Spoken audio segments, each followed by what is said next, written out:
Baik.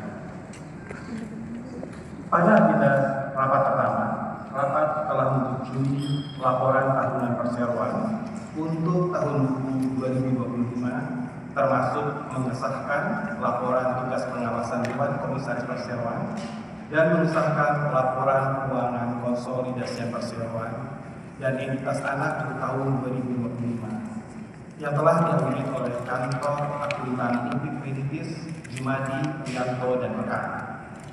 Sebagaimana dimuat dalam laporannya tanggal 26 Februari 2026 dengan pendapat wajar dalam semua hal yang material.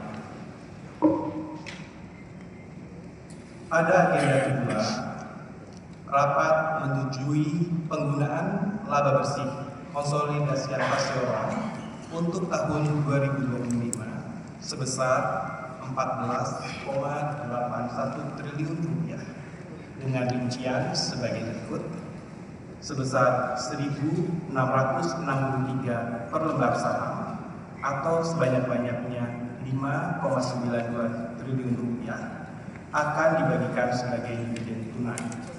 Jumlah tersebut mencakup dividen interim sebesar Rp567 setiap saham atau seluruhnya berjumlah Rp2,06 triliun yang telah dibayarkan pada tanggal 24 Oktober 2025.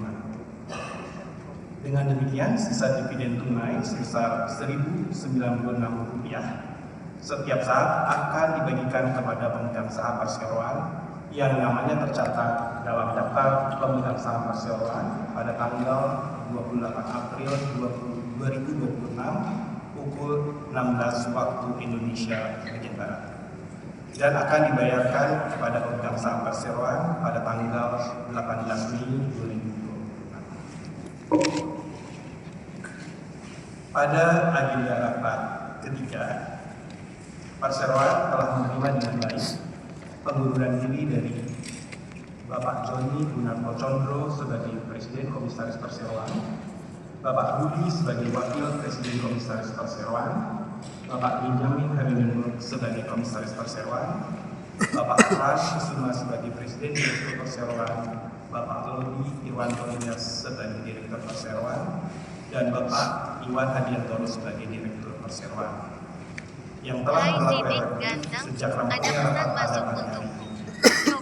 Selanjutnya, Perseroan mengangkat Bapak Frans Kusuma sebagai Presiden Komisaris Perseroan, Bapak Budi sebagai Komisaris Perseroan, Bapak Lincoln Lin Penpan sebagai Komisaris Perseroan, Bapak Iwan Hadiantoro sebagai Presiden Direktur Perseroan, dan Bapak Andreas sebagai Direktur Perseroan.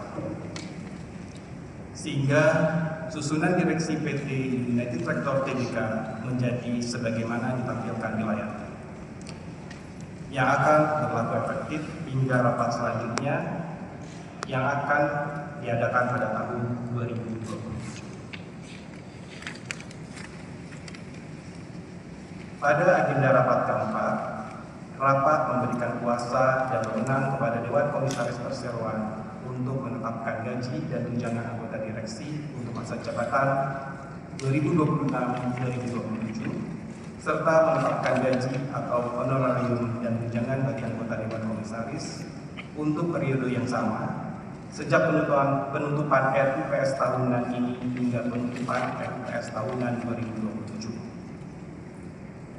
Pada agenda rapat kelima, Perseroan menunjuk kantor akuntan publik Perintis, Jumadi, Prianto, dan rekan yang merupakan kantor akuntan publik yang terdaftar di Otoritas Jasa Keuangan sebagai kantor akuntan publik Perseroan, dan Bapak Lukmanul Arsyad SE sebagai akuntan publik Perseroan untuk melakukan audit laporan keuangan konsolidasi perseroan dan entitas anak untuk tahun 2026. Hai Sidik Ganteng. Demikian secara singkat